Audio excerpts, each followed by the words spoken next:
హల్లెలూయా. మరొక రోజు గడిచిన 4 నెలలు ప్రభు మనల్ని కాచి కాపాడి 5వ నెల మొదటి ఆదివారంలోకి ప్రభు మనం నడిపించినందుకు ఒకసారి 2 చేతులు ఎత్తి స్తోత్రం చేద్దామా? స్తోత్రం స్తోత్రం స్తోత్రం స్తోత్రం. హల్లెలూయా. ఇప్పుడు వచ్చిన మీ అందరికీ వందనాలు చెల్లిస్తున్నాను. దేవుని దయ వల్ల 4 నెలలు మనల్ని కాచి కాపాడారు. అలాగే 5వ నెలలో కూడా దేవుడు మనల్ని కాచి కాపాడాలని మరొకసారి స్తోత్రం చేద్దాం. స్తోత్రం స్తోత్రం స్తోత్రం స్తోత్రం. ఈ నెలలో లాంటి ఎడదెబ్బ వడదెబ్బ తగలకోకుండా ఆయన మన పడిపాటులో దేవుని కృప కాపుదల, మన ప్రయాణాలు అన్ని విషయాల్లో దేవుడు మనను, మన కుటుంబాలను, మన సంఘాన్ని దేవుడు దీవించుగాక. ఆమేన్. హల్లెలూయా. దేవుని వాక్యాన్ని చదువుకున్నాం. మొదటి ఆదివారం వాక్య సందేశం తర్వాత మనం ప్రభురాత్రి భోజనంలో పాల్పొందుకుంటాం. ఆ తర్వాత ప్రేమ విందు కూడా ఈరోజు మనం ఏర్పాటు చేసుకున్నాం. ఆ తర్వాత దానిలో పాల్పొందుతాం. చూడండి, అపోస్తల కార్యములు 20వ అధ్యాయము. అపోస్తల కార్యములు 20వ అధ్యాయము 27వ వచనాన్ని 28వ వచనాన్ని చదువుతున్నాం. అపోస్తల కార్యము 20వ అధ్యాయము 27, 28 వచనం చదువుతున్నాం. మీరు చదువుకోండి, నేనేమీ దాచుకోలేదు. దేవుడు తన స్వరక్తమికి సంపాదించిన సంఘమును కాయటకు పరిశుద్ధాత్మను తెలియదు అధ్యక్షుడిగా ఉంచును. ఆ యావత్తు మందము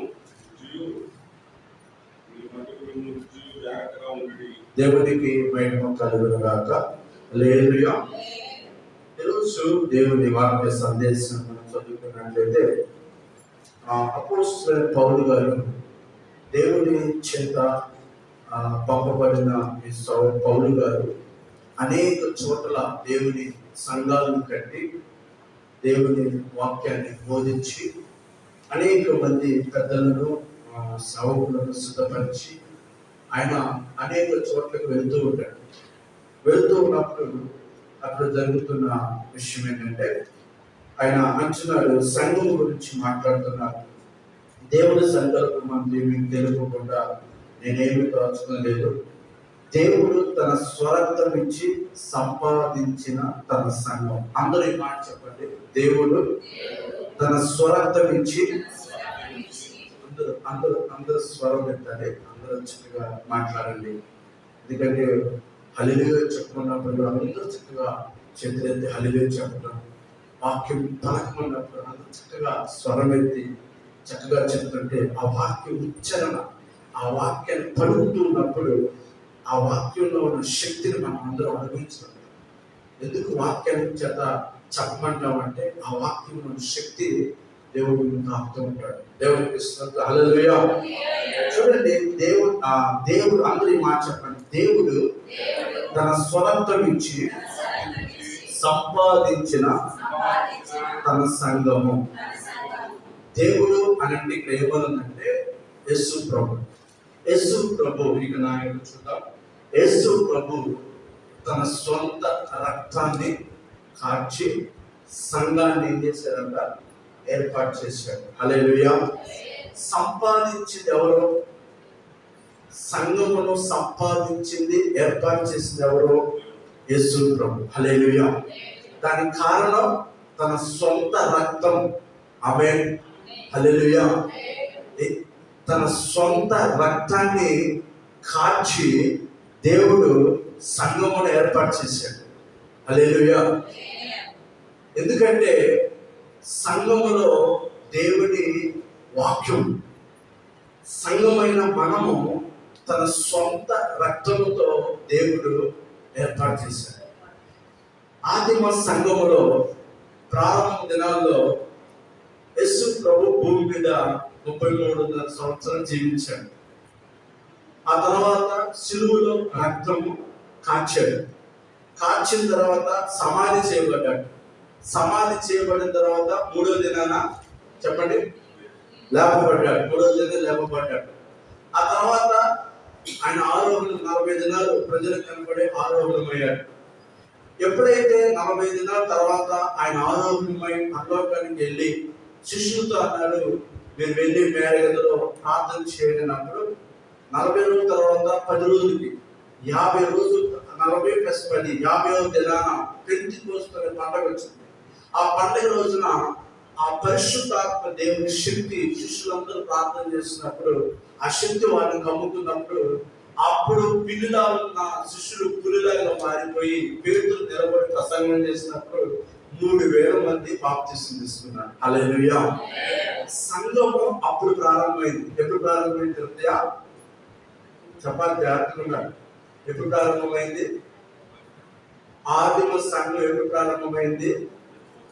పెంతెకోస్తు పండగ దినం తర్వాత సంఘం ప్రారంభమైంది. పేతురు ఆత్మచేత నింపబడిన తర్వాత సంఘము ప్రారంభమైంది. ఎంతమందితో ప్రారంభమైంది? 3000 మందితో ప్రారంభమైంది. ఈరోజు మన టాపిక్ ఏంటంటే సంఘం, చర్చ్. చర్చ్ అంటే ఏంటి? చర్చి ఎవరు ఆయన ఏర్పాటు చేశారు? చర్చి ఆయన ఏ విధముగా దేవుడు ఆ యొక్క సహవాసాన్ని ఏర్పాటు చేశాడో ఈరోజు మనం ధ్యానం చేసుకోబోతున్నాం. సంఘం, ఈ సంఘం కోసం తన సొంత రక్తాన్ని ఇచ్చి ప్రభు ఏం చేశాడంటే సంపాదించాడు. అంటే మనలందరినీ ఇక్కడ సమకూర్చింది ఎవరు? దేవుడే, పరిశుద్ధాత్మ దేవుడు. దేవుడు తన సొంత రక్తంతో మనల్ని కడిగి ఏం చేశాడంటే తండ్రికి, కుమారునికి, పరిశుద్ధాత్మ నామములో మనందరికి బాప్తిసం ఇచ్చి మందిరంలోకి మనం చేర్చబడ్డాం. ఆమేన్, హల్లెలూయా. కాబట్టి మనం అందరికి చేర్చబడడానికి ఒకే ఒక నామం, అది యేసయ్య నామం మాత్రమే. దీని వెనకాల ఒక గొప్ప వెల చెల్లించబడింది. అది యేసు ప్రభు తన సొంత రక్తాన్ని కాచాడు. ఎవరి రక్తం? శ్రీకృష్ణ రక్తం కాదు, ఇంకొకటి సతీష్ కుమార్ రక్తం కాదు, యేసన్న రక్తం కాదు, బైబిల్ విష్ణు మరణాత దేవదాస్ అయిన రక్తం కాదు, ఇంకొకరు ఎవరి రక్తం కాదు. కేవలం యేసు ప్రభు తన సొంత రక్తం చేత ఏమైనంటే సంఘముగా ఏర్పాటైంది. ఆమేన్. సంఘం అంటే ఎవరు ఏర్పాటు చేసి ఎవరు సంపాదించుకున్నారంటే యేసు ప్రభు తన సొంత రక్తము ధారపోసి మనందరినీ సంఘముగా ఏర్పాటు చేశారు. హల్లెలూయా, హల్లెలూయా. మరొక మాట, మొదటి కొరింథీయులకు రాసిన పత్రిక 6వ అధ్యాయం 19-20. చాలా జాగ్రత్తగా ఉదయకాల మెసేజ్ వర్తమానం మనం వినాలి. ఎందుకంటే దేవుడి వాక్యము మనల్ని దర్శిస్తుంటుంది. మొదటి కొరింథీయులకు రాసిన పత్రిక 6వ అధ్యాయము 19-20. మీ దేహము దేవుని వల్ల మీకు అనుగ్రహింపబడి మీలో ఉన్న పరిశుద్ధాత్మకు ఆలయమే ఉన్నదని మీరు ఎరుగరా? మీరు మీ సొత్తు కారు, విలువ పెట్టి కొనబడిన వారు కనుక మీ దేహముతో దేవుని మహిమపరచుడి. ఆమేన్, హల్లెలూయా. ఇక్కడ మనం చూడండి, యేసు ప్రభు గురించి అపోస్తలుడైన పౌలు గారు కొరింథీ సంఘంతో చెప్తున్న మాట ఏమంటున్నాడు? మీ దేహము దేవుని వల్ల మీకు అనుగ్రహింపబడింది. ఈ దేహము, ఈ శరీరము ఎవరి ద్వారా మనకి ఇవ్వబడింది అంటే దేవుని ద్వారా, రైట్? తర్వాత మీలో ఉన్న పరిశుద్ధ ఆత్మకు ఈ దేహము ఆలయమే ఉన్నది, రైట్? తర్వాత మీరు మీ సొత్తు కాదు. అసలు మన సొత్తు కాదంట. దేవునికి సొత్తు. హల్లెలూయా. నిజమే, మన సొత్తు కాదు. ఎందుకంటే ఈ క్రియేషన్ దావీదు అన్న చోట నువ్వు నన్ను కలుగు చేసిన విధం చూడగా నాకు ఏం జరుగుతుంది అన్నాడు? భయమును ఆశ్చర్యం. అంటే ఈ దేహము క్రియేట్ సృష్టిని, ఈ దేహాన్ని నిర్మించిన వాడు దేవుడు కాబట్టి ఈ దేహం మీద అధికారం కూడా మనకు లేదంట. అంటే అందుకే మీరు మీ సొత్తు కాదు. కాబట్టి విలువ పెట్టి కొనబడిన వారు గనక దేహముతో దేవుడి మహిమపరచాలి. ఆమేన్. విలువ పెట్టి కొనబడినాం. ఏంటి ఆ విలువ? యేసు ప్రభు యొక్క రక్తం ద్వారా మనం కొనబడి ఉన్నాం. హల్లెలూయా.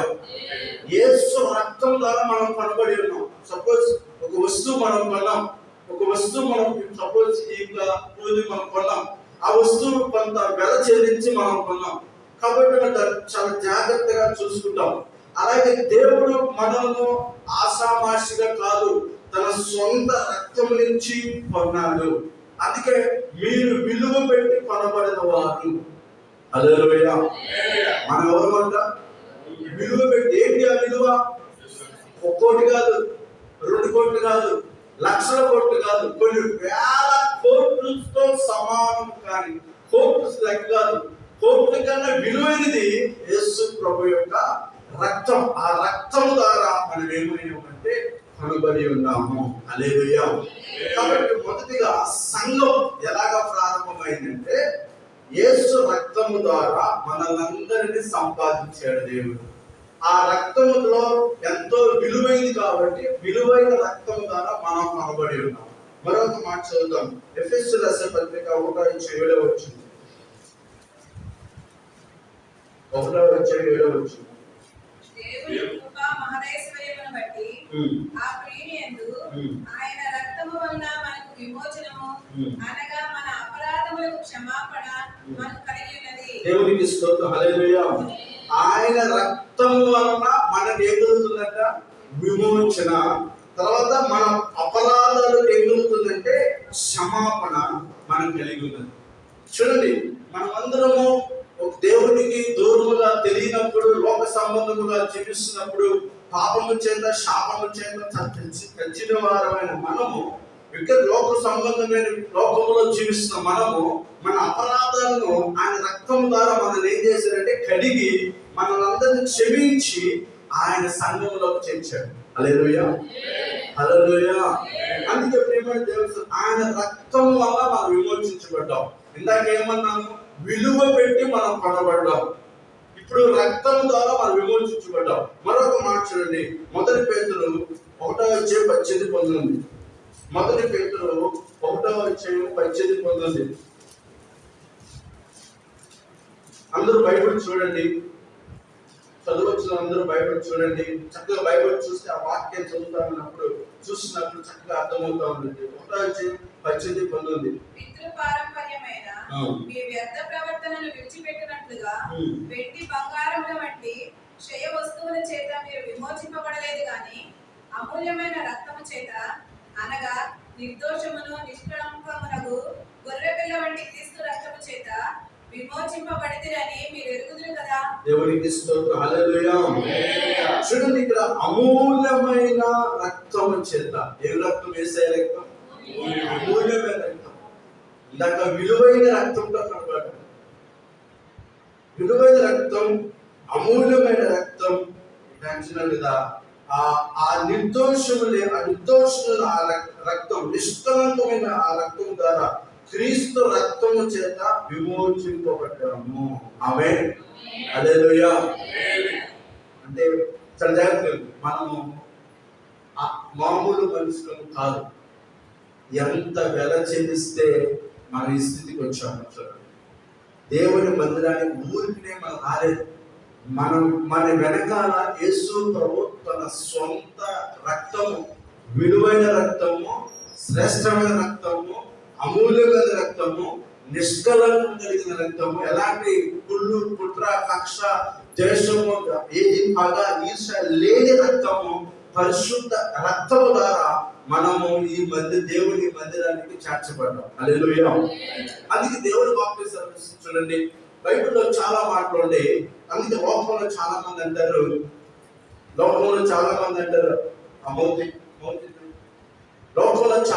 అంటారు ఏమంటారంటే పరిశుద్ధ రక్తం లేకపోకుండా ఏమవుతామంటే ఎవరు కూడా పరిశుద్ధులుగా మార్చలేడు. దేవునికి స్తోత్రం. హల్లెలూయా. పరిశుద్ధమైన రక్తం లేకోకుండా ఏ మనిషి కూడా పాపం నుంచి విడిపించబడ్డాడు. ఆమేన్. హల్లెలూయా. చాలా జాగ్రత్తగా ఈరోజు ఇక్కడికి మనం వచ్చామంటే ఎవరి రక్తం ద్వారా ఇక్కడికి వచ్చామంటే యేసు ప్రభు రక్తం ద్వారా. ఆమేన్. ఆ రక్తము అమూల్యమైన రక్తం. ఆ రక్తము విలువైన రక్తం. ఆ రక్తము శ్రేష్టమైన నిష్ఠలు, ఎలాంటి కక్ష కుళ్ళు కుట్ర ద్వేషము, ఆ రక్తంలో ఎలాంటి పాపము లేని రక్తం. ఆమేన్. అలాంటి రక్తంలో మనం కడగబడి బాప్తిస్మం తీసుకుని దేవుడి సన్నిధికి మనం వచ్చాం. కాబట్టి సంఘం అనేది యేసు ప్రభు ఏం చేశాడంటే తన సొంత రక్తాన్నిచ్చి సంపాదించుకున్నాడు.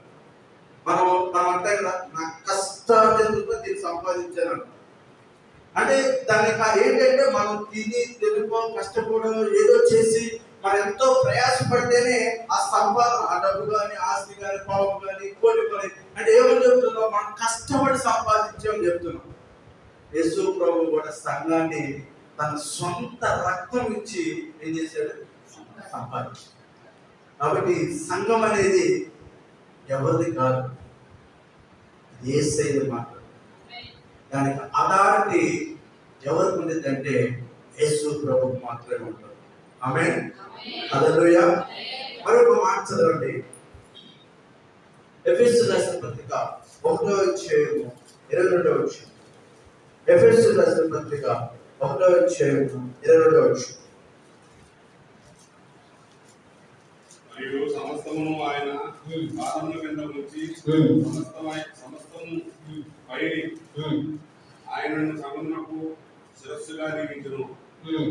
ఆ సంఘము ఆయన శరీరము. దేవునికి స్తోత్రం, హల్లెలూయా. సంఘములకు ఆయన ఏమేమి ఉన్నాడంట, శిరస్సు. ఇప్పుడు సంఘం అంతటి సమకూర్చింది ఎవరు, యేసు ప్రభువు. నెంబర్ 1. మరి ఈ సంఘానికి శిరస్సు ఎవరు, యేసు ప్రభువే. హల్లెలూయా. మన బాడీ ఉంది, తలకాయ లేకపోతే, అందుకే కాలు లేకపోయినా బతకొచ్చు, చేతులు లేకపోయినా బతకొచ్చు, తలకాయ లేకపోతే బతుకుతారా? అందుకే బండి మీద వెళ్ళేటప్పుడు హెల్మెట్ పెట్టుకోండి అని చెప్తా ఉంటారు. ఈ తలకి చిన్న దెబ్బ తగిలినా కూడా బ్రెయిన్ డెడ్ అయిపోతుంది, ఇక మనిషి బ్రతకలేడు. అందుకే సంఘానికి ఈ బాడీ మొత్తానికి శిరస్సు, తల, హెడ్. కాబట్టి సంఘం అంతటికి శిరస్సు ఎవరంటే యేసు ప్రభు. ఆమేన్. తర్వాత మనం ఆ సంఘానికి శిరస్సు ఆయన, తర్వాత సంఘము ఆయన శరీరం. ఇప్పుడు హెడ్ ఆయన, ఈ బాడీ కూడా సంఘము కూడా ఆయన యొక్క శరీరం. మనమందరం ఎవరు అంటే ఆయన యొక్క శరీరం. హల్లెలూయా. అందుకే ఈ శరీరము ఎన్ని దెబ్బలు తిన్నాడో ఆయన, ఎన్ని కొరడాలు దెబ్బలు తిన్నాడో, ఎంతగా గాయపరచబడ్డాడో. అందుకే పౌలు గారు సౌలుగా ఉన్నప్పుడు సంఘాన్ని పాడు చేస్తున్నప్పుడు, సంఘంను చిత్రహింసలు పెడుతున్నప్పుడు, దమస్కు పట్టణానికి కూడా వెళ్ళి అక్కడ ఉన్న క్రైస్తవులు దాడి చేయడానికి వెళ్తున్నప్పుడు దేవుడు మధ్యలో దర్శించి, సౌలా సౌలా నన్ను ఎందుకు నీవు హింసిస్తున్నావు అంటే, ఎవరు డైరెక్ట్ దేవుడిని హింసించట్లా, ఆ దేవుడి రక్తం చేత ఏర్పాటు అయిన సంఘాన్ని హింసిస్తున్నాడు. కాబట్టి నన్ను ఎందుకు నీవు హింసిస్తున్నావు అని అన్నాడు. ఎవరు? యేసు ప్రభు. హల్లెలూయా. అంటే మనల్ని హింసిస్తే ఎవరు హింసిస్తున్నట్ట? దేవుడిని హింసిస్తున్నట్టు. హల్లెలూయా, హల్లెలూయా. ఎందుకంటే మనమందరం సంఘంలో మనందరం ఆయన యొక్క శరీరమై ఉన్నాం. దేవునికి స్తోత్రం, హల్లెలూయా. మరొక మాట చూద్దాం. ఎఫెసీయులకు రాసిన పత్రిక 5వ అధ్యాయం 23వ వచనం. ఎఫెసీయులకు రాసిన పత్రిక 5వ అధ్యాయం 23వ వచనం. క్రీస్తు సంఘమునకు శిరస్సై ఉన్నలాగున పురుషుడు భార్యకు శిరస్సై ఉన్నాడు. దేవునికి స్తోత్రం. సంఘం, క్రీస్తు సంఘములకు ఏమై ఉన్నాడంట? చెప్పండి. సంఘం అంతరికి శిరస్సు ఎవరు? ఈ సంఘం అంతరికి శిరస్సు ఎవరు? క్రీస్తు. ఈ సంఘం అంతరికి శిరస్సు ఎవరు? చెప్పండి, అందరూ చెప్పండి. సంఘం అంతరికి శిరస్సు ఎవరు? సంఘం అంతరికి శిరస్సు ఎవరు? ఈ సంఘం అంతరికి అధికారి ఎవరు? చాలా మంది అంటారు నా సంఘం అంటారేంటి మరి? కొంతమంది అంటారు మా సంఘమే పరలోకం వెళ్తున్నారు, కొంతమంది అంటారు మా సంఘమే పరలోకం వెళ్తున్నారు, కొంతమంది అంటారు బైబిల్ తీసుకుని అంటారు మా సంఘమే పరలోకం, ఇంకొకటి వస్తువులు అంటారు మా సంఘమే అంటారు, పెద్దకొస్తారు మా సంఘమే అంటారు, లోపల మా సంఘం, పెద్దకొస్తారు మా సంఘం, బాప్టిస్టులు మా సంఘం. పరలోకంలో సంఘాలు ఉండవు. హల్లెలూయా. నిద్రపోవాలి. ఈ రోజు మీరన్న నిద్రపోవాలి, నేను నిద్రపోవాలి. హల్లెలూయా. స్తోత్రం చేద్దాం. హల్లెలూయా. సంఘంలో మన నిద్ర కూడా రాలేదు. హల్లెలూయా, దేవునికి స్తోత్రం. హల్లెలూయా. ఎందుకంటే సంఘం అయింది. ఈ సంఘానికి శిరస్సు క్రీస్తు. ఈ సంఘం కోసం ప్రాణం పెట్టింది స్టీఫెన్ గారు కాదు. ఈ సంఘం కోసం రక్తం కట్టిన స్టీఫెన్ కాదు. నేను కూలోని, ఒక పనోడిని, ముఠా నాయకుడిని, నేను ముఠా ఇస్తలు అంటాడు. జనాలందరూ తీసుకెళ్లే ముఠా నాయకుడు. ఆమేన్, హల్లెలూయా. కాబట్టి సంఘం అంటే ఏంటో ఈరోజు మీకు తెలియాలి. సంఘం అనేది యేసు ప్రభు తన సొంత రక్తం చేత సంపాదించిన సంఘం. మనం ఎక్కడెక్కడో ఎక్కడెక్కడ రకాలమైన ప్రజలు ఈరోజు ఒక గూటిలోకి వచ్చామంటే, ఒక గూటిలోకి దేవుడు తీసుకొచ్చారంటే మనం తీసుకొచ్చింది ఎవరంటే యేసు ప్రభు యొక్క రక్తం. ఆమేన్. ఆయన మనల్ని సంపాదించాడు. దేని ద్వారా? తన సొంత రక్తం ఇచ్చి. చెప్పండి ఏంటది? సొంత రక్తం. ఆమేన్, హల్లెలూయా. దేవుడు తన సొంత రక్తం సంపాదించాడు. ఈ సంఘానికి శిరస్సు ఎవరు? యేసు ప్రభు. కాబట్టి ఇది సంఘం. సంఘం ఎప్పుడు ప్రారంభమైందంటే పెంతెకోస్తు దినాన పేతురు నిలబడి ప్రసంగిస్తున్నప్పుడు 3000 మంది బాప్తిసం తీసుకున్నారు. అప్పటి నుంచి ప్రారంభమైన ఈ సంఘం, ఆదిమ సంఘం రోజు రోజుకి సంఘాలు అనేక ప్రాంతాలలో, అనేక ఊళ్ళో, పట్టణాల, దేశాల్లో విస్తరించబడుతూనే ఉంది. ఇది ఒక పొలానికో, ఒక దేశానికో, ఒక పట్టణానికో సంబంధించిన క్రైస్తవం కాదు. హల్లెలూయా, హల్లెలూయా. కాబట్టి మనం అందరము సంఘము ఇలాంటిది. ఆయన రక్తం చేత సంపాదించే సంఘం. సంఘానికి శిరస్సు క్రీస్తు. ఓకే, సంఘం అంటే ఏంటో మనకు అర్థమైందా లేదా? అర్థమైందా? రేపు ఎందుకంటే మనకు తెలియాలి. మందిరానికి వచ్చేవాళ్ళు మనకు తెలియాలి. మందిరానికి, సంఘానికి వచ్చేవాళ్ళు మనకి ఆ సంఘం గురించి తెలిస్తే రేపు ఎవరైనా మనం అడిగినప్పుడు సంఘం అంటే మనం చెప్పగలుగుతాం. చెప్పలేకపోతే మనం సంఘంకి వెళ్ళినా కూడా ఉపయోగం. సంఘము తన రక్తము చేత యేసు ప్రభు సంపాదించిన సంఘం. సంఘానికి శిరస్సు. పరలోకంలో సతీష్ కుమార్ బ్యాచ్ రండి, వసన్న బ్యాచ్ రండి, పెద్దకోసం రండి, కాకంటాపల్లి రండి అని అంటూ ఉంటా. ఆ గ్రూప్ ఇష్టం ఉండదు. ఒకటే పని. ఎవరైనా పరలోకం ఎవరైనా ఒకటే పని చేస్తా, చేతులెత్తి ఆరాధించడం. ఏంటి చెప్పబడే దేవుడు అన్నమాట. అక్కడ ఇంకా వేరే పని లేదు. మనం నోరు తెచ్చి చేతులెత్తి ఆరాధించడం తప్ప వేరే పని లేదు. మా సంఘం అసలు భార్య ఎవరో తెలియదు, భర్త ఎవరో తెలియదు, పిల్లలు ఎవరో తెలియదు, అత్త ఎవరో తెలియదు, మామ ఎవరో తెలియదు. ఎందుకంటే ఎన్ని కొట్లాడుకుంటారని అక్కడ ఏ రిలేషన్ ఉండదు, ఏ బ్లడ్ రిలేషన్. ఎందుకంటే మనం ఈ బ్లడ్ తో ఎలా కదా మహిమ కలిగిన శక్తులుగా, వ్యక్తులుగా మనం వెళ్తాం. ఆమేన్, హల్లెలూయా. రైట్. సంఘం అంటే ఎప్పుడు ప్రారంభమైంది? సంఘాన్ని ఎవరు సంపాదించారు? ఆ సంఘానికి శిరస్సు ఎవరో మనం తెలుసుకుంటాం. ఇప్పుడు చదవండి. 1 తిమోతి రాసిన పత్రిక 3వ అధ్యాయం 14-15.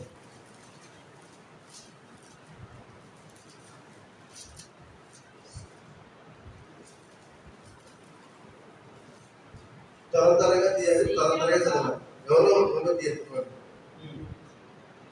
శీఘ్రముగా నీ యొద్దకు వద్దునని నిరీక్షించుచున్నాను. అయినను నేను ఆలస్యం చేసిన యెడల దేవుని మందిరములో, అనగా జీవము గల దేవుని సంఘములో మీరెలాగూ ప్రవర్తించవలెనో అది మీకు తెలియవలెనని ఈ సంగతులను నీకు రాయిచున్నాను. దేవునికి మహిమ కలుగును గాక. ఆమేన్, హల్లెలూయా. అపోస్తలుడైన పౌలు గారు తిమోతికి రాస్తూ ఉత్తరం రాస్తున్నాడు. అపోస్తలుడైన పౌలు గారు పత్రిక రాస్తున్నాడు ఒక సేవకుడికి, తిమోతికి. శీఘ్రంగా నీ వద్దకు వస్తానని నేను నిరీక్షిస్తున్నాను, కానీ కొంచెం ఆలస్యం అవుతుంది. ఏదేమైనా దేవుని మందిరములో జీవము గల, అనగా జీవము గల దేవుని సంఘములో మనుషులు ఎలాగో ప్రవర్తించాలి. ఆమేన్, హల్లెలూయా. మొదటిగా ఏమో సంఘాన్ని ఎవరు ఏర్పాటు చేశారో చూసాం. ఆ సంఘానికి శిరస్సు ఎవరో చూసాం. ఇప్పుడు సంఘములో చేర్చబడిన మనం ఎవరు? మనం చెప్పండి, ఎవరు? మనము జీవము కలిగిన సంఘం. దేవుని మందిరం అంటున్నాడు, జీవము కలిగిన దేవుని సంఘం. జీవం ఏముందండి సంఘంలో? చెప్పండి, ఏముంది సంఘంలో? ఏముంది? జీవం. ఎండిన ఎముకలను దేవుడు ఏం చేస్తాడు? జీవింపు చేస్తాడు. మందిరానికి ఎందుకు రావాలంటే నీలో జీవం దేవుడు బలపరచడానికి, బలహీనమైన నిన్ను బలపరచడానికి దేవుడు మందిరం రావాలి. ఎందుకంటే మందిరంకు వస్తున్నప్పుడు నీలో జీవం వస్తుంది, నీలో శక్తి వస్తుంది, నీలో ఉన్న బలహీనతలన్నీ పోతా ఉంటే నువ్వు దేవునికి మరింత దగ్గర అవుతా ఉంటావు. హల్లెలూయా. జీవము కలిగిన దేవుని సంఘములో మనుషులు ఎలాగో ప్రవర్తించాలి. దాని తర్వాత కంటిన్యూస్ మాట్లాడండి. అది నీకు తెలియవలెనని ఈ సంగతులను నీకు రాయుచున్నాను. ఆ సంఘము సత్యమునకు స్తంభమును ఆధారమునై ఉన్నది.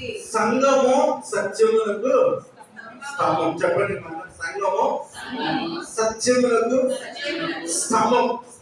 హల్లెలూయా. సంఘము చెప్పండి, అందరూ చెప్పండి, సంఘము సత్యమునకు స్తంభమై ఉన్నది, ఆధారమై ఉన్నది. మొదటిగా జీవము కలిగిన దేవుని సంఘములో సత్యమైన బోధ చేయాలి.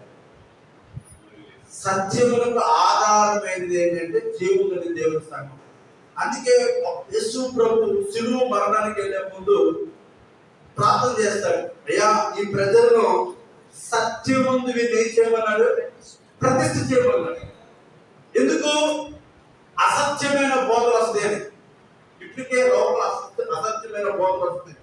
కొంతమంది ఇదే పరలోకం అంటున్నారు, కొంతమంది ఇదే 1000 ఏళ్ల పరిపాలన అంటున్నారు, కొంతమంది యేసునామం అంటున్నారు. రకరకాల బోధలు, రకరకాల బోధల్లో కూడా మనం సత్యం తెలుసుకోవాలంటే జీవము కలిగిన దేవుని సంఘంలో మనకి ఏమున్నారంటే సత్యమైన బోధ ఉండాలి. జీవము గల దేవుని సంఘంలో సత్యమైన బోధ చేయాలి. సత్యం మిమ్మల్ని ఏం చేస్తుందంట? చెప్పండి, ఏం చేస్తుంది? స్వతంత్రంగా చేస్తుంది. వాక్యము సత్యము తెలుసుకోవాలి. సత్యం తెలియకపోతే మనిషి ఎప్పుడు అసత్యంలో నడుస్తాడు. హల్లెలూయా. వాక్యము సత్యమైంది, దాన్ని ఎప్పుడు మనం చాలా జాగ్రత్తగా చదువుతూ ఉండాలి.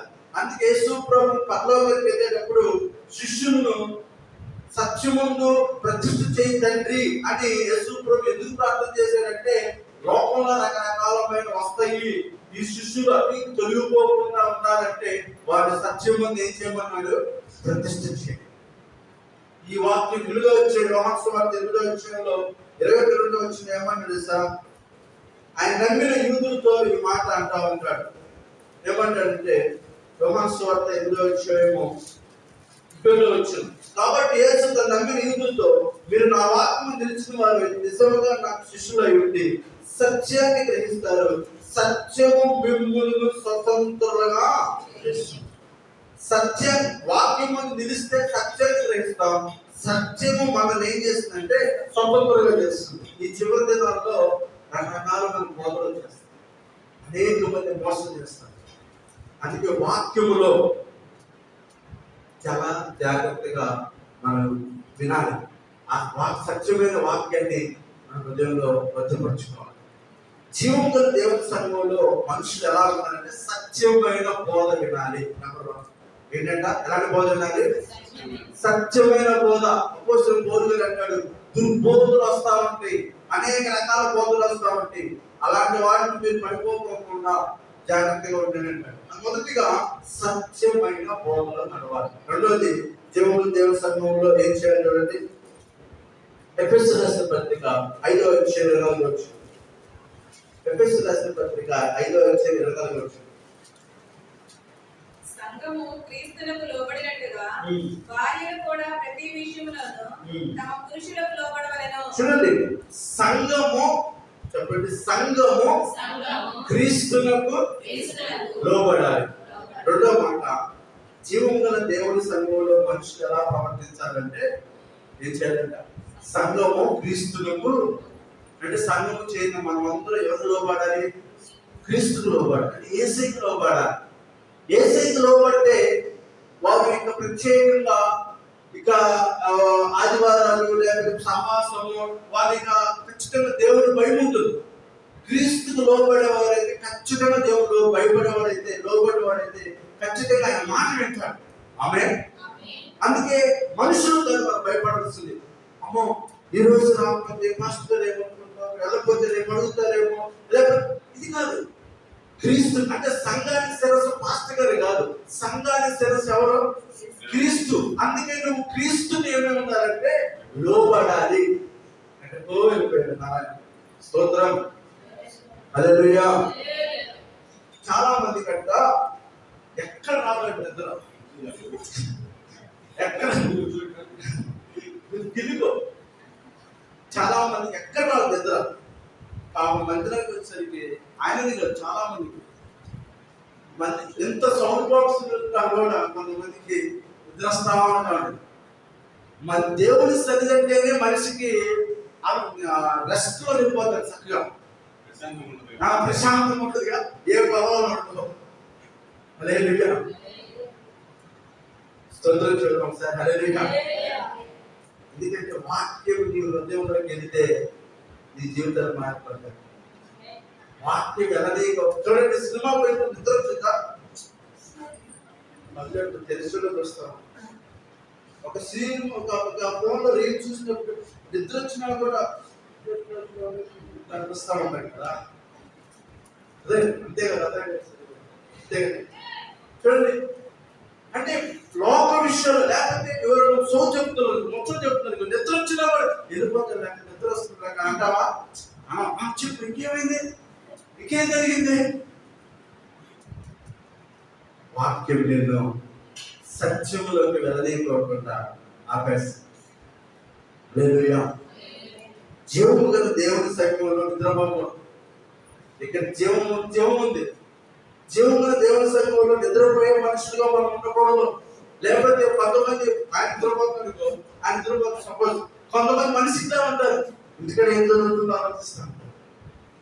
భోజనం రెడీ అయ్యేది అసలు పని అయిందో లేదు, లేకపోతే తర్వాత ఈ ప్రార్థన అయిన తర్వాత ఏం చేయాలో ఆలోచన, లేకపోతే ఏం చేయాలో అని ఆలోచన. కూర్చుని ఒక గంట సేపు కూడా మన మనస్సు ఏకాగ్రత లేకపోతే, వాక్యం మన మధ్యలోకి వెళ్ళలేకపోతే, వాక్యం వినకపోతే వచ్చినా కూడా వ్యర్థమే. హల్లెలూయా. హల్లెలూయా. మొదటిగా జీవము గల దేవుని సంఘములో సత్యమైన బోధ ఉండాలి, సత్యమైన బోధ వినాలి. నెంబర్ 1. నెంబర్ 2, సంఘము క్రీస్తులకు లోబడాలి. ఎవరు లోబడాలంట? క్రీస్తుకు. అంటే సంఘానికి శిరస్సు క్రీస్తు కాబట్టి సంఘం అంతా మనమందరం ఎవరు లోబడాలి? అమ్మో పాస్టర్ గారు, అమ్మో పాస్టర్ గారు కాదు, పాస్టర్ గారి కంటే ముందు నువ్వు దేవునికి లోబడాలి. దేవునికి లోబడే సంఘముగా మనం అంటే అమ్మో ఆదివారం, అమ్మో బుధవారం, అమ్మో శుక్రవారం, అమ్మో ప్రార్థన ప్రార్థన ప్రార్థన అని మనం చేస్తాం. దేవుని అందుకే దాని కింద ఇంకొక కుటుంబ పరంగా కూడా చెప్పాడు. ఏమంటున్నాడు సార్? సంఘము క్రీస్తుకు లోబడి అంటే భార్యలు కూడా ప్రతి విషయంలో తమ పురుషులకు ఏం చేయాలంట? లోబడాలి. ఇది పెళ్లిలో చెప్పే ప్రసంగాలు. పెళ్లిలో చెప్పే ప్రసంగాలైనా సరే సంఘానికి చాలా అవసరం. ఎందుకంటే మనమంతా వధువు సంఘం. పెళ్లి కుమారుడైన ప్రభువుని యేసుక్రీస్తు రాబోతున్నాడు. వధువు సంఘమైన మనమందరం ఏమవ్వాలంట? సిద్ధపడాలి. రేపు విందు జరగబోతుంది. ఆ విందులో మనమందరం పాల్గొంటున్నామంటే పెళ్లి కుమార్తె ఏమేమి ఉండాలి? సిద్ధపడాలి. ఇది మనమందరము ఆ పెళ్లి కుమారుడైన యేసు ప్రభువుకు లోబడాలి. సంఘానికి. హల్లెలూయా. ఆ దేవునికి మనం లోబడాలి. రెండోది, సంఘము క్రీస్తునికి ఏమేమి ఉన్నారంట? లోబడాలి. మూడోది చూద్దాం తొందరగా. గౌరవం చాలా మాట్లాడే కొలస్సీ రాసిన పత్రిక 4:5. కొలస్సీ రాసిన పత్రిక 4:5. సమయం పోనీక సద్వినియోగం చేసుకొనుచు సంఘమునకు వెలుపటి వారి వలె వెలుపటి వారి ఎడల జ్ఞానము కలిగి నడుచుకొనుడి. ప్రతి మనుషునికి ఏలాగు ప్రత్యుత్తరం ఇవ్వలనో అది మీరు తెలుసుకొనుటకై మీ సంభాషణ ఉప్పు వేసినట్టుగా ఎల్లప్పుడూ రుచిగలదిగాను కృపా సహితముగాను ఉండనియుడి. హల్లెలూయా. చూడండి, సమయమును పోనీక సద్వినియోగం చేసుకొనుచు సంఘములకు వెలుపటి వారి జ్ఞానము కలిగి నడుచుకోవాలి. హల్లెలూయా. చూడండి, ఇక్కడ చెప్తున్న మాట, మూడవదిగా సంఘముగా కూడి ఉన్న మనం జ్ఞానము కలిగి నడుచుకోవాలి. ఎందుకంటే ఈ లోకంలో మనకు దైవ జ్ఞానం ఎలా వస్తుంది? యెహోవా యందు భయభక్తి కలిగి ఉండుట జ్ఞానానికి మూలం.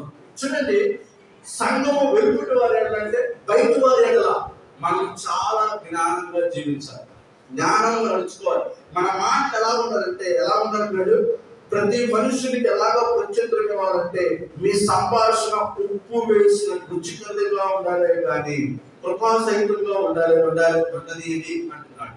ఆమేన్. మూడవదిగా మన మాటలు చాలా జ్ఞానం కలిగిన మాటలు, మృదువైన మాట కోపమును చల్లార్చును. మన మాట మృదువైన మాటగా, జ్ఞానం కలిగింది, ఇతరులను గాయపరిచేగా మాటలే కాకుండా ఇతరులను బలపరిచే మాటగా, ఆదరించే మాటగా, ధైర్యపరిచే మాటగా. ఎందుకంటే సంఘం వెలుపటి వారి ఎడల, అంటే లోకంలో ఉన్న వారి ఎడల మనం చాలా జాగ్రత్తగా మన మాటలో ఉండాలి. హల్లెలూయా.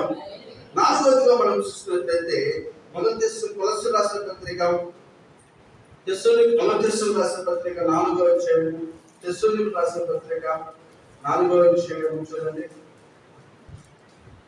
తెస్సలోనికీయులకు రాసిన పత్రిక 4వ అధ్యాయం 10-12. అలాగనే మాసిదోనియా అంతటా ఉన్న సహోదరులందరినీ మీరు ప్రేమించుచున్నారు. సహోదరులారా, మీరు ప్రేమ యందు మరి ఎక్కువగా అభివృద్ధి నొందుచుండవలెనని సంఘములకు వెలుపటి వారి ఎడల మర్యాదగా నడుచుకొనుచు మీకేమీ కొదువ లేకుండానట్లు మేము మీకు ఆజ్ఞాపించిన ప్రకారము మీరు పరుల జోలికి పోక మీ సొంత కార్యములను జరుపుకొనుట యందు మీ చేతులతో పనిచేయుట యందును ఆశ కలిగి ఉండవలెనని మిమ్మల్ని హెచ్చరించుచున్నాము. హల్లెలూయా. సంఘములకు వెలుపటి వారి ఎడల మర్యాదగా నడుచుకోవాలి. ఇందాక ఎలా నడుచుకోవాలన్నాను? జ్ఞానము కలిగి సంఘముకు వెలుపటి వారి ఎడల జ్ఞానం. లోకంలో దైవ జ్ఞానం లేకపోతే చాలా చాలా పరిస్థితులు మనం ఎదుర్కొంటాం. ఎందుకంటే ఎవడు ఎలాంటి వ్యక్తితో మనకు అర్థం అవ్వాలంటే, ఏ మనిషి ఎలాంటి వ్యక్తి, ఎలాగ మోసం చేసే మనుషులు, రకరకాల మనుషుల స్వభావాలు మనకు కనపడతాం. ఈ మనుషులందరికీ మనము ఎలా మసులుకోవాలో మనకు జ్ఞానం కావాలి. ఇక్కడ అంటున్నారు ఇంకోటి, సంఘం వెలుపటి వారి ఎడల నువ్వు మర్యాదగా ఏం చేయాలంట? నడుచు. ఎందుకంటే మర్యాదగా లేకపోతే మాత్రం అది ఆత్మీయంగా పడిపోతాం, బలహీనమైపోతాం. అందుకే మీకేమి కొదువు లేకున్నట్లు మీరు పరుల జోలికి పోక, మీ సొంత కాలం జరుపుకునేందు, మీ చేతులతో పనిచేయలేదు ఆశ కలిగి ఉండవని. మర్యాదగా లేకపోతే పరుల జోలికి పడ్డాక ఇతరులతో గొడవలు పడతా ఉంటుంటే మర్యాద ఏముంటుంది? అంటే పద్దాక గొడవలు పడతా ఉంటున్నప్పుడు, దేవుని సంఘానికి వచ్చినప్పుడు మనం గొడవలు పడుతూ ఉంటే అది ఆత్మీయ జీవితానికి కాదు. అందుకే పరుల జోలికి నువ్వు పోక మర్యాదగా నువ్వు ఏం చేయాలంట? నడుచుకోవాలి. హల్లెలూయా.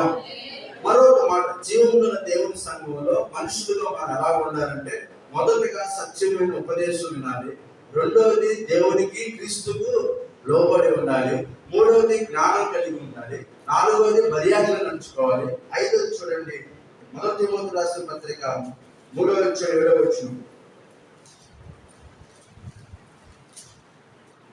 చూడండి. అతడు నిందపాలై అపవాది ఊరిలో పడిపోకుండానట్లు సంఘమునకు వెలుపటి వారి చేత మంచి సాక్ష్యం పొందిన వాడై ఉండవలెను. సంఘమునకు వెలుపటి వారి ఎడల ఏం పొందాలంట? అందరూ చెప్పండి మాట, మంచి సాక్ష్యం. అందరూ చెప్పండి, అందరూ మంచి సాక్ష్యం. ఇప్పుడు ఇంకొంచెం పెరగాలి. ఏ సాక్ష్యం ఉండాలంట? మంచి సాక్ష్యం. సాక్ష్యము లేని జీవితం, సాక్ష్యము లేని సేవ, సాక్ష్యము లేని విశ్వాసుడు, భక్తి వ్యర్థం. సంఘమునకు వెలుపటి వారి ఎడల మనకి మంచి సాక్ష్యం ఉండాలి. ఆమేన్. హల్లెలూయా. ఎందుకంటే సాక్ష్యం లేకుండా, అరే మీరు ప్రార్థనకి వెళ్ళేవాళ్ళ, ప్రార్థనకి వెళ్ళేవాళ్ళు ఆడకూడదు కదా, ఇలా ఉండకూడదు కదా, అలా మాట్లాడకూడదు కదా, అలా జీవించుకోకూడదు కదా, అలా నడుచుకోకూడదు కదా, అలా ప్రవర్తించుకోకూడదు కదా అని బయటోడు మన అనుభవం ఉండాలి. ఆయనకి చాలా భక్తిపరుడు అండి. ఊజు దేశంలో యోబు అంత భక్తిపరుడు మరొకరు లేడంట. ఆ దేశంలో అంత భక్తిపరుడు, అంత నీతిమంతుడు, అంత డబ్బున్నవాడు, అంత ఆస్తిపరుడు, అంత ఆత్మీయ వాడు మరొకరు లేడంట. అంటే యోగుకు ఆ దేశంలో ఏముంది? సాక్ష్యం ఉంది. ఈరోజు నీకు నాకు సాక్ష్యం ఉండాలి. మన సాక్ష్యం మనం చెప్పుకోవడం కాదు, బయట వారు మన గురించి చెప్పాలి. ఎందుకంటే సంఘానికి వచ్చే మనం మన రెండు కళ్ళతోనే చూస్తాం బయట, కానీ మనల్ని 10 కళ్ళు చూస్తాం. మీరు ప్రార్థన చేస్తున్నారు, ఇలాంటి చేస్తారండి, మీరు ఇలాంటి పనులు ఎలా నడుస్తారని ఎవడు మనం ఇట్లా చూపించుకోకుండా ఉండాలి. సాక్ష్యం. అందుకే పౌలు తిమోతికి అన్నాడు, చదవండి ఆ మాట వల్ల.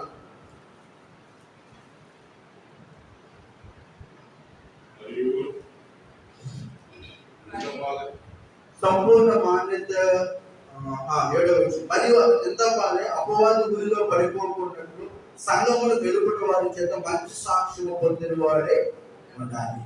అపవాది ఊరిలో సైతాను పాపములో పడిపోకోకుండా. ఈరోజు చాలా మంది సాక్షులు లేరు. ఏ ఎండ వస్తే ఆ గొడిగేసేస్తారు. చూడండి, ఆదివారాలు మందిరానికి వెళ్తారు, మిగతా దినాల్లో వాళ్ళు చేసే పనులు వాళ్ళే సాక్ష్యం లేరు. అందుకే పైన 3వ వచ్చింది చదువుతుంది గొప్ప స్పీడ్ చూడండి.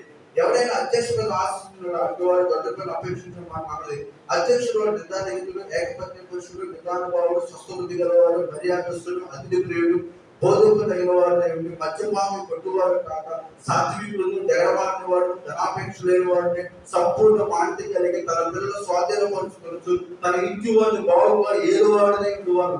ఎవరైనా తన ఇంటి వాడిని ఏరదైపోయినా అతను దేవుని సంఘం ఏలాగ పాటించు. అంటే మంచి సాక్షి కలిగిన వాడు ఇంటిని చాలా జాగ్రత్తగా కాపాడుకుంటాడు. కొంత ఇంటిని పట్టించుకోరు, కానీ ఊర్లో అంతా ప్రసంగాలు చేస్తా ఉంటారు, అందరికి తీర్పు తీరుస్తూ ఉంటారు, అందరికి నీతి పోలు చెప్తారు. ఇంట్లో వాళ్ళు సరి చేసుకోవాలి. ఫస్ట్ నీ ఇంటిని నువ్వు కాపాడుకోవాలి. ఆమేన్, హల్లెలూయా. తన ఇంటిని ఏలని వాడు సంఘమును ఏ విధంగా ఏర్తాడు? ఇంటిలో సాక్ష్యం లేకపోతే వీధిలో ఎంత సాక్ష్యం ఉందో వేస్ట్. అందుకే సాక్ష్యం ఉండాలి, మంచి సాక్ష్యం ఉండాలి. అందుకే మద్యపానం వాడు కాక, కలహప్రియులు కాక, ధనాపేక్ష లేని వాడు కాక, రకరకాల వ్యసనానికి పాపములు చీకటి అలవాట్లను చేసేవాడు కాక, మంచి సాక్ష్యం కలిగిన వాడుగా. హల్లెలూయా. ఈరోజు చాలా మంది ఏం చేస్తారు తెలుసా? ఆడేదండి ప్రార్థనకి వెళ్తారు, వాళ్ళకి సాక్ష్యమే లేదు. అసలు వాళ్ళు ప్రార్థనకి వెళ్తారు కానీ భక్తే లేదు వాళ్ళు. అని చాలా రకాలుగా వాళ్ళు మాట్లాడుతుంటే సాక్ష్యం లేదు. హల్లెలూయా. ఈరోజు నీకు సాక్ష్యం ఉండాలి. చెప్పండి, ఈరోజు నాకు సాక్ష్యం ఉండాలి. ఆమేన్, హల్లెలూయా. మంచి మనస్సాక్ష్యము. హల్లెలూయా. సంఘముకు వచ్చే వారికి ఎలాంటి సాక్ష్యం ఉండాలంట? మంచి సాక్ష్యము పొందిన వాడే ఉండాలి. ఎన్ని సంవత్సరాలు బతికేమని కాదు, బతికిన 4 రోజులు మంచిగా అనిపించుకున్నావా లేదా, మంచి సాక్ష్యం ఉందా లేదా, నలుగురితో గొడవలు పడుతూ, నలుగురితో ఇంట్లో గొడవ పడుతూ, ఇంట్లో గొడవలు పడుతూ, ఇంట్లో అరుచుకుంటూ, వీధిలో అరుచుకుంటూ, రోడ్డు మీద అరుచుకుంటూ, అన్ని చోట్ల అరుచుకుంటూ ఉంటే సాక్ష్యం ఏంటంటే? హల్లెలూయా.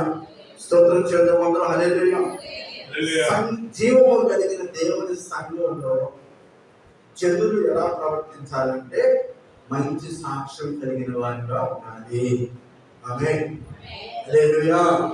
మనకు మంచి సాక్ష్యం ఉండాలి. మన సాక్ష్యం మనం చెప్పాలి, నలుగురు చెప్పుకోవాలి మన సాక్ష్యం. ఆమేన్. ఒక ఆమె మన ఒక అమ్మాయి వచ్చి, అయ్యా మా అమ్మమ్మకు బాగాలేదు, ప్రార్థన చేయండి అయ్యా. మా అమ్మమ్మ అంటుంది, మీరు ప్రార్థన చేస్తే మా అమ్మమ్మకు తగ్గిద్దని మా అమ్మమ్మకు నమ్మకం అయ్యాను అని చెప్తుంది. సరే నేను ఆ తర్వాత వెళ్ళి ప్రార్థన చేశాను. దేవుడికి వచ్చేటట్టు అడిగాను, అమ్మా ఇలా ఉంది అని అమ్మాయిని అడిగితే కొంచెం పర్లేదండి. ఆ ఉందంట సాయంకాలం పాస్టర్ గారు ఒకసారి వచ్చి ప్రార్థన చేయడం. మన గురించి మనం పబ్లిసిటీ చేసుకోవాల్సిన అవసరం లేదు.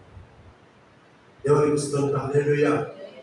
మన సాక్ష్యాన్ని కాపాడుకుంటే దేవుడే ఆటోమేటిక్ ఏం చేస్తారంటే స్ప్రెడ్ చేస్తాడు. ఆమేన్, హల్లెలూయా. ఒకరోజు నేను ఇంటికి ప్రార్థన చేయడానికి వెళ్తే ఆ ఇంట్లో పాస్టర్ గారు నేను వెళ్ళేస్తే దగ్గర లోపలికి వెళ్ళిపోయాడు.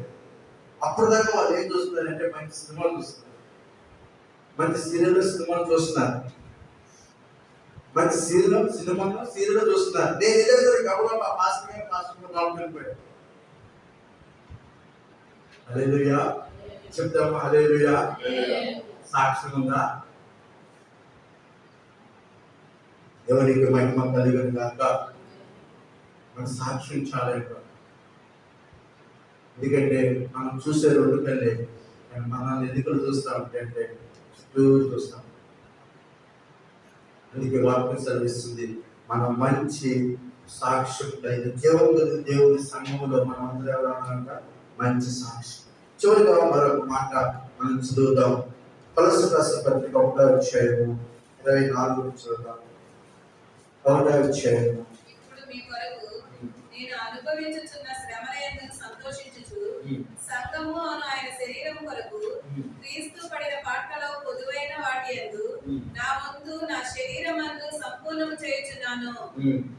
దేవుని వాక్యమును అనగా యుగములలోను తరములలోను మరుగు చేయబడి ఉన్న మర్మమును సంపూర్ణముగా ప్రకటించుటకు మీ నిమిత్తము నాకు అప్పగింపబడిన దేవుని ఏర్పాటు ప్రకారము నేను ఆ సంఘములకు పరిచారకుడనైతిని. ఆ సంఘములకు ఏమేమన్నారంటే పౌలు గారు పరిచారకుడు. చూడండి, జీవము గల దేవుని సంఘంలో మనం ఏమేమి ఉండాలంటే పరిచారకులమై ఉంటాం. చెప్పండి, ఏమేమి ఉండాలి? పరిచారకులమై ఉంటాం.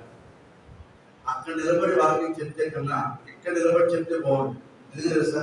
ఇక్కడ నిలబడి చెప్తారు చాలా మంది సెట్ అవుతున్నారు. అక్కడ నిలబడి చెప్తుంటే పరధ్యానంలో ఉంటున్నారు. ఇక్కడికి వచ్చి వాక్యం చెప్పడం వల్ల కొంతమంది సెట్ అవుతున్నారు. ఎవరికి స్తోత్రం, హల్లెలూయా, హల్లెలూయా. చూడండి, జీవము గల దేవుని సంఘంలో ఏమని చదివారు? పరిచారకుడు. చెప్పండి ఆ మాట. మనం ఏమేమి ఉందంటే సంఘంలో పరిచారకుడుగా పరిచారం చేసేవారు. యేసు ప్రభు భూమి మీదకి వచ్చినప్పుడు ఏం చెప్పాడంటే, నేను లోకంలోకి పరిచారం చేయించుకోవడం రాదు కానీ పరిచారము చేయటానికి వచ్చాను. పరిచారం చేయటానికి. ఎందుకంటే దేవుడే తగ్గించుకుని ఈ లోకంలో యేసు ప్రభు యొక్క శిష్యుల పాదాలను కడిగారు. తాను తగ్గించుకున్నవాడు ఏమవుతారంట? రక్షించుకున్నాడు. దేవుడు పనిచేసే విషయంలో మనం ఎన్నడూ సిగ్గుపడాల్సిన అవసరం. ఎంత తగ్గించుకుని దేవుడిని చేస్తామో దేవుడు మనల్ని ఆశీర్వదిస్తాడు. పరిచారకుడిగా ఉంటాడు. పరిచయం చేసే దేవుడు మనకి ఏం అప్పగించాడు? శుభ్రం చేయమన్నాడా?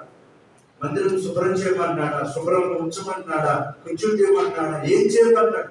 భోజనం చేసిన తర్వాత అప్పుడేంటంటే శుభ్రంగా తీసుకెళ్ళి పడేయమంటున్నాడు. ఏం చేయమన్నాడు? తిన్నాయని కడగమంటున్నాడు. ఏం చేయమంటాడు?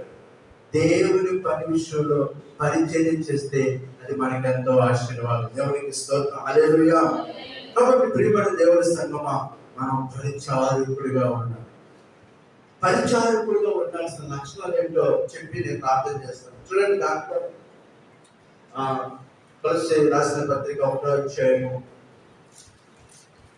మొదటి తిమోతి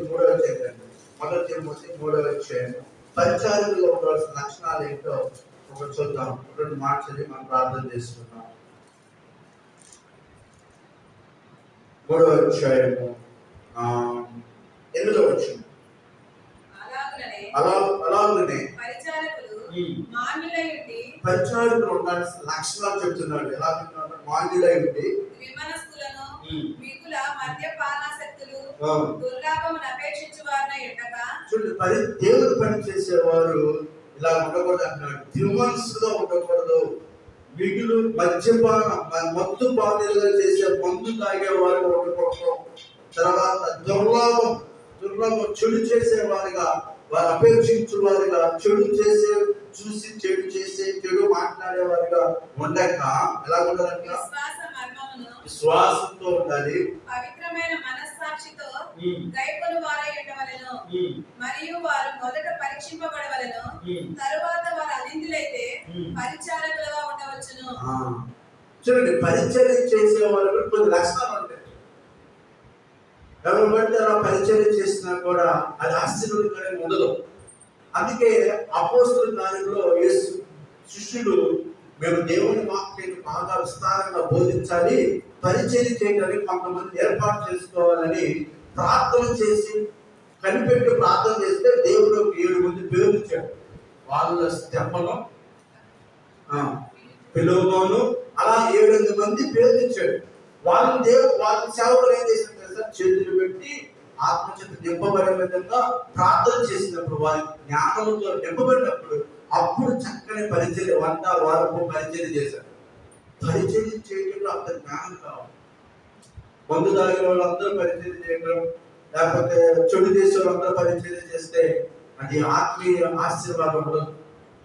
పెద్ద సంఘాలు చూడండి, పెద్దలు ఉంటారు కొంతమంది, వాళ్ళు ముందు తాగితే పనిచేయదు, ముందు తాగితేనే దేవుని పైన పని చేస్తూ ఉంటారు. అది వాళ్ళ శాపం, అది అంతే. అది వాళ్ళకి ఆశీర్వాదకరం కాదు. ఒక డబ్బు మనకు ఉంటుందేమో, వస్తుందేమో, కానీ అది ఆశీర్వాదకరం కాదు. పరిచర్య చేసేవారు మంచి మనస్సాక్షి కలిగి ఉండాలి. వాళ్ళు ఎలా ఉండాలంటే విశ్వాసులై ఉండాలి, పవిత్రమైన మనస్సాక్షి కలిగి ఉండాలి. తర్వాత అంటున్నాడు 11వ వచనం, స్త్రీలు, ఇప్పుడు పరిచర్య చేసే స్త్రీల గురించి చెప్తున్నారు. చదవండి. స్త్రీలు ఎలా ఉండాలంటే మాన్యులై, కొండెములు చెప్పని వారును, మితానుభవం గల వారును, అన్ని విషయంలో నమ్మకమైన వారై ఉండవలెను. పరిచర్య అందరూ పరిచర్య చేసేవారు కాదు, పరిచర్య చేసేవారు కొన్ని లక్షణం ఉండాలి. ఆడవాళ్ళు కూడా ఏముండాలంట? కొండలు చెప్పేవారు ఉండకూడదు. కొండాలంటే ఈ మాట తీసుకెళ్ళి ఆడ చెప్పి, ఆ మాట తీసుకెళ్ళి ఏడ చెప్పి గొడవలు పెట్టి సృష్టించేవాళ్ళు పరిచర్య చేసే స్త్రీలుగా ఉండకూడదు. ఎందుకంటే ఈ సంఘం ఎలాంటి సంఘం? జీవము కలిగిన దేవుని సంఘంలో మనుషులు ఎలాగ ప్రవర్తించాలో మాట్లాడుతున్నాం ఈరోజు. ఆమేన్. ఎందుకంటే ఇది ఆశావాసం, బయట సమాజం కాదు, బయట లోకం కాదు, రాజకీయాలు కాదు. రాజకీయాల్లో రకరకాల మనుషులు ఉంటారు, రకరకాల తాగుబోతులు ఉంటారు, తిరిగిపోతులు ఉంటారు, వ్యభిచారులు ఉంటారు, రకరకాల మనుషులు ఉంటారు. అది రాజకీయంలో వాళ్ళు తిరుగుబాటు అయింది. కానీ జీవం గల దేవుని సంఘంలో పరిశుద్ధులుగా ఉండాలి, పవిత్రులుగా ఉండాలి, పరిచర్య చేసేవాళ్ళు కూడా మంచిగా ఉండాలి.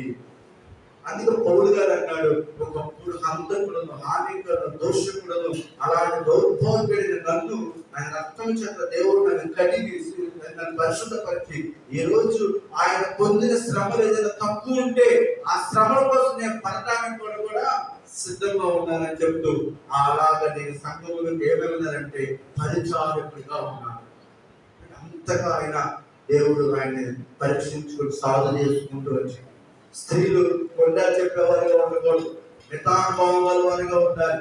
అన్ని విషయాల్లో స్త్రీలు ఎలా ఉండాలంట? నమ్మకమైన వారిగా ఉండాలంట. పరిచారం చేసే స్త్రీలు నమ్మకంగా ఉండాలి. సంఘములో స్త్రీలు నమ్మకంగా ఉండాలి. ఎలా పడితే ఎలా ఉండేవారు ఉండకూడదు. తర్వాత పురుషులు ఎలా ఉండే చెప్తున్నారు. 12వ వచనం, పరిచారకులు ఏకపత్ని పురుషులుగా ఉండాలి. తమ పిల్లలను, తమ ఇంటి వారిని బాగుగా ఏలుగానే ఉండాలి. ఇంకా స్త్రీల గురించి చెప్తున్నాడు. ఇంకా ఏముండాలి స్త్రీలకి? పరిచారకులైన స్త్రీలు ఏకపత్ని పురుషులై ఉండాలి. తమ పిల్లలను, తమ ఇంటి వారిని బాగుగా ఏలువారై ఉండాలి. పరిచారకులై ఉండి ఆ పని బాగుగా నెరవేర్చిన వారు, మంచి పక్కన సంపాదించుకుని క్రీస్తు యేసులో విశ్వాసం ముందు ధైర్యము గలవారు. ఎందుకంటే సంఘంలో పరిచర్య చేసే స్త్రీలైనా, పరిచర్య చేసే పురుషులైనా ఎలా ఉండాలంటే చాలా పవిత్రముగా, మంచిగా, నిష్కలంకము, ఎలాంటి కపటము లేకుండా నమ్మకంగా దేవుని పని చేసేవారుగా ఉన్నారు. ఏకపత్ని పురుషుడిగా, ఏకపత్ని స్త్రీగా, చాలా ఇంటి వారిని చక్కగా చూసుకునేవారుగా, చూడండి, కొంతమంది భక్తి అని ఇల్లు వదిలిపెట్టి, భర్తలు వదిలిపెట్టి, పిల్లలు వదిలిపెట్టి రోడ్డు మీద వెళ్తా ఉంటారు. అది సరైన భక్తి కాదు. వారాలు ఇల్లు వదిలిపెట్టి ఎక్కడికో విదేశాలకు వెళ్ళిపోతూ ప్రార్థనలు అన్ని వెళ్ళిపోతూ ఉంటారు. అది ఆత్మీయ భక్తి కాదు. దేవుడి కుటుంబాన్ని విడిచిపెట్టి ఊళ్ళు తిరగమల్లా, భర్తలు వదిలిపెట్టి ఊళ్ళు తిరగమల్లా. ప్రార్థనతో ఒక రోజే ఉండొచ్చు, కానీ వారాలు నెలలు భక్తులు అంటే అదే ప్రార్థన, అదే భక్తి నాకు అర్థం కాలేదు. ప్రార్థన చేయాలి. మొదటి ఇంటి వారిని ఆత్మీయంగా నడిపించుకోవాలి. ఇంటి వారిని సరిగ్గా ఆత్మీయంగా నడిపించుకుని పరిచారకులైన స్త్రీలుగా పరిచారకులమైన భర్తగా ఉన్నారు. కాబట్టి జీవుగా దేవుడి సంఘంలో ఏమి ఉండాలి? సత్యమైన ఉపదేశం ఉండాలి. జీవుగా దేవుడి సంఘంలో సంఘమంతా దేవునికి లోబడాలి. జీవుగా దేవుడి సంఘంలో మనము జ్ఞానం కలిగి నడుచుకోవాలి. జీవుగా దేవుడి సంఘంలో మనము మర్యాదగా నడుచుకోవాలి. జీవుగా దేవుడి సంఘంలో మంచి మనస్సాక్షి కలిగి ఉండాలి. హల్లెలూయా. జీవుగా దేవుడి సంఘంలో పరిచారకులై ఉండాలి. చివరి లాస్ట్ మాట చెప్పి ప్రార్థన చేస్తాం. చూడండి, ప్రకటన గ్రంథం 2వ అధ్యాయం, ప్రకటన గ్రంథం 2వ అధ్యాయం 7వ వచనం. చెవిగల వాడు ఆత్మ సంఘముతో చెప్పుచున్న మాట వినుగాక. 11వ వచనం, సంఘముతో ఆత్మ చెప్పుచున్న మాట చెవిగల వాడు వినుగాక. తర్వాత 17వ వచనం, సంఘముతో ఆత్మ చెప్పుచున్న మాట చెవిగల వాడు వినుగాక. తర్వాత 28వ వచనం, సంఘముతో ఆత్మ చెప్పుచున్న మాట చెవిగల వాడు వినుగాక. 3వ వచనం 6వ వచనం, సంఘముతో ఆత్మ చెప్పుచున్న మాట చెవిగల వాడు వినుగాక. తర్వాత 13వ వచనం, సంఘముతో ఆత్మ చెప్పుచున్న మాట చెవిగల వాడు వినుగాక. దేవునికి స్తోత్రం. హల్లెలూయా. 22వ వచనం 3 సంఘముతో ఆత్మ చెప్పుచున్న మాట చెవిగల వాడు చెప్పండి మాట. సంఘములతో ఆత్మ చెప్పుచున్న మాట చెవిగల వాడు వినుగాక. అంటే వాక్యాన్ని వినాలన్నా కూడా చెవులు ఉన్నాయి. ఏ చెవులు? ఈ చెవులా? ఈ చెవులతో వింటే వాక్యం అర్థం కాదు. ఆత్మ సంబంధమైన చెవులు. అందుకే అన్నాడు, వినగల చెవి, చూడగల కన్ను, గ్రహించగల హృదయంగా. వాక్యం అర్థం కావాలంటే ఈ చెవులతో మనకు అర్థం కాదు. అందుకే సంఘంలో కూర్చున్న మనం పరిశుద్ధాత్మ దేవుడు ఏం మాట్లాడుతున్నాడో మనం వినాలి. ఈ రోజు దేవుడు మనతో ఏం మాట్లాడుతున్నాడో వినాలి జాగ్రత్తగా. అందుకే వినడానికి మనం వేగిర పడుతూ దేవుడు సన్నిధి మనం వచ్చి ఆ మాటలు మనం ఇచ్చినప్పుడు ఆ వాక్యం ద్వారా దేవుడు మనం పట్టుకుంటున్నాం. అందుకే మందిరంలో మనం నిద్రపోకూడదు చెప్పేది. అందుకే సంఘములతో ఆత్మ చెప్పుచున్న మాట చెవిగలవాడు వినగా. అందుకే చెవులు పెట్టి వినాలి, శ్రద్ధ కలిగి వినాలి. మనిషి ఇక్కడ ఉంటే, మనసు ఎక్కడో ఉంటే వాక్యం అర్థం కాదు. లేకపోతే మందిరానికి వచ్చి నిద్రపోతే వాక్యం అర్థం కాదు. హల్లెలూయా, హల్లెలూయా. అందుకే ఆత్మ చెప్పుచున్న మాట చెవిగలవాడు వినుగా. వాక్యాన్ని శ్రద్ధగా వినాలి. ఈరోజు మరి జీవము గల దేవుని సంఘములో మనుషులు ఎలా ప్రవర్తించాలో దేవుడు మనతో మాట్లాడి ఉన్నారు. హల్లెలూయా. కాబట్టి సంఘం అనేది ఎవరు ఏర్పాటు చేశారు? దేవుడే.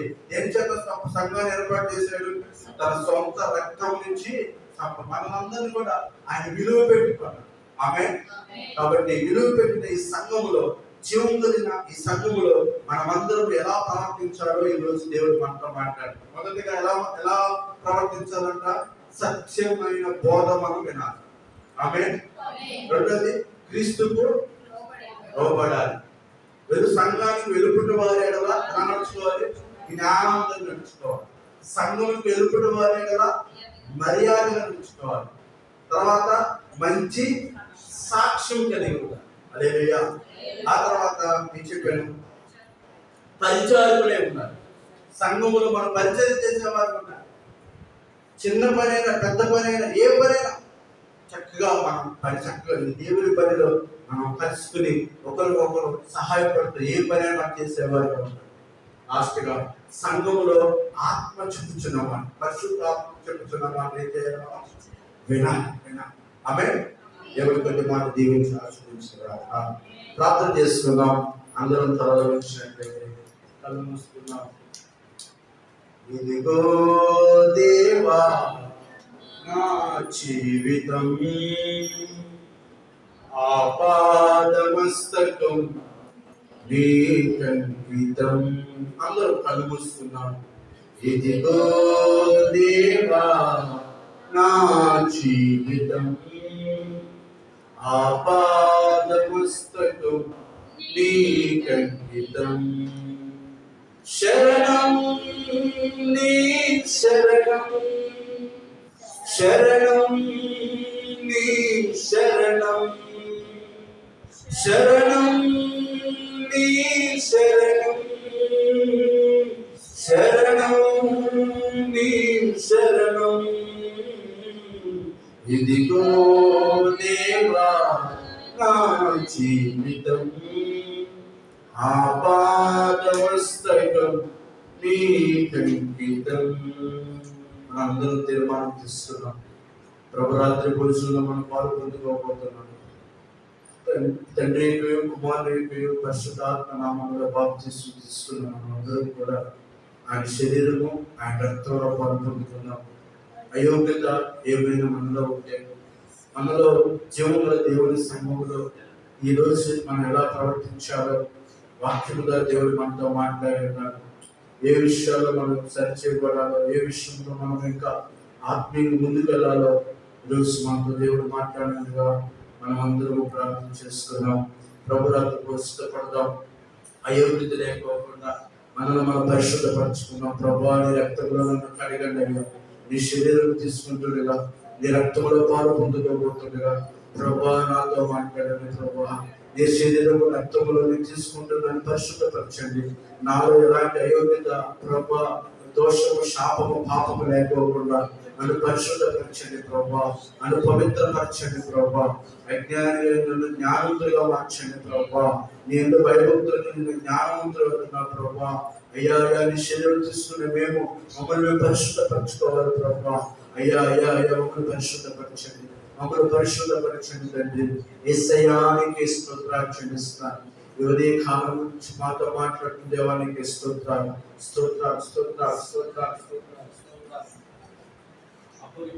రాత్రి ఒకరొకరు ఎత్తుకుని కృతజ్ఞతాస్తుతులు చెల్లించి, ఇది మీ కొరకై విరవబడిన నా శరీరం, దీని తిరుగప్రలా అని జ్ఞాపకం చేసుకుని తెలియజేసిందేమో ఇప్పుడే రొట్టె యేసు శరీరముగా మార్చబడును గాక.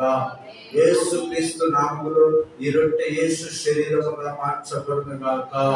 యేసు క్రీస్తు నామములో ఈ రొట్టె యేసు శరీరముగా మార్చబడును గాక. మార్చిన నమ్ముతూ విశ్వసిస్తూ నీ శరీరంలో చెవి వేస్తుండగా ప్రభావం మమ్మల్ని యోగ్యులుగా చేసి నీ నామానికి మహిమ తెచ్చుకోమని యేసు క్రీస్తు నామములో అడిగి వేడుకుంటున్నా తండ్రి. ఆమేన్ ఆమేన్ ఆమేన్. హల్లెలూయా.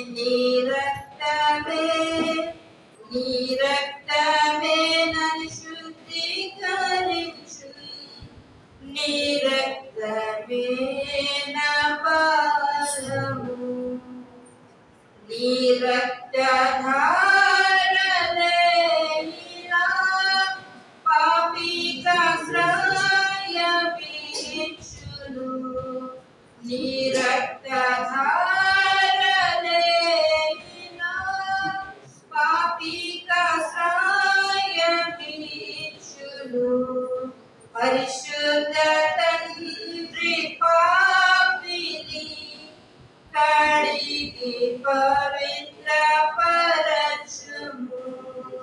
పరిశుద్ధ తండ్రి పాపిని కడిగి పవిత్ర పరచుము. నీ రక్తమే నీ రక్తమే నీ రక్తమే నన్ను శుద్ధీకరించు. నీ రక్తమే నా బలము. నశించు వారికి